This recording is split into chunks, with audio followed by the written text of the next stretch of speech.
We like to think of ourselves as sharp, decisive thinkers, but the 19th century novelist George Eliot had a different phrase for the Victorian intellect: a spongy texture of mind. She saw a public that gravitated toward vague, middle-of-the-road opinions, preferring private haziness to the effort of a definitive conclusion. This complacency sits alongside a common assumption that we escaped the era of burning witches through sheer intellectual willpower. We imagine that a few brave philosophers won a series of debates, finally conquering dark superstitions with the weight of superior logic. But Eliot noticed a paradox in the historical record. Those logical debates often failed to change anyone's mind. The most rigorous arguments of the 17th century did almost nothing to stop the practice of witch-burning or the belief in the supernatural. This raises a question about how human progress actually happens. If logical argument didn't rescue humanity from these delusions, what specifically did? To understand this, we have to look past the internal opinions of the general reader and find the specific pressure that forces a society to align its beliefs with reality. In 1865, historian W.E.H. Lecky proposed a theory: beliefs die out silently when they become incongruent with prevalent habits of thought in a new era. People didn't stop believing in witchcraft because they were hit with a single disproving fact. Instead, the broader culture simply began to view the concept as an absurdity.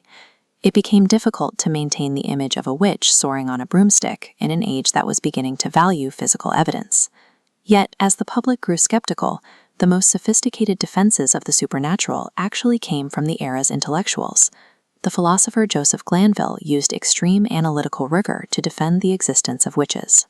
He argued that rejecting spiritual agency was a form of credulity, a failure to acknowledge the limits of human knowledge. Glanville's career illustrates the logic trap. When the starting premise is a superstition, intelligence becomes a tool to defend a bad idea. This creates a self-reinforcing system.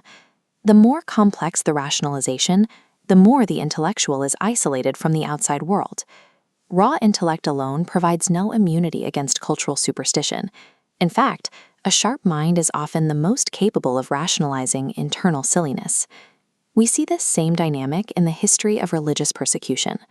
To the men of the Inquisition, torture was a logical necessity.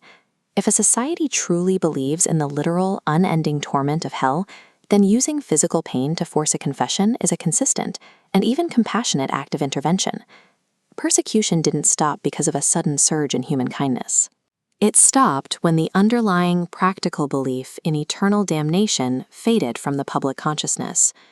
But why did that deeply held belief finally melt away? Lecky described this historical transition as the advance of the spirit of rationalism. George Eliot, however, found this answer insufficient. She argued that labeling a change as the spirit of rationalism is a placeholder. It names the result without explaining the actual cause. Eliot's corrective was that ideas do not change in a vacuum. They are forced to change by the pressure of external facts. She pointed to the development of physical science and material reality as the true engine of this change. As science began to map universal regular sequences, the strict laws of cause and effect, the concept of the miraculous began to erode. It became harder to believe in caprice or magical intervention when the world was proving itself to be governed by established law.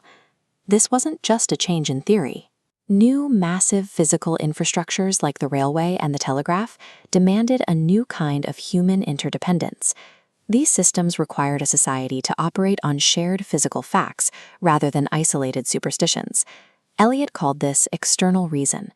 These were conditions that pressed upon the mind like bars of iron, forcing human habits to accommodate the reality of the material world. While an individual might still cling to internal silliness, the organized industrial reality of the 19th century left less and less room for it. The scale of the new world simply crushed the old delusions. For Eliot, societal change isn't won through a series of clever arguments. It is won through unrelenting observation of the world as it actually is.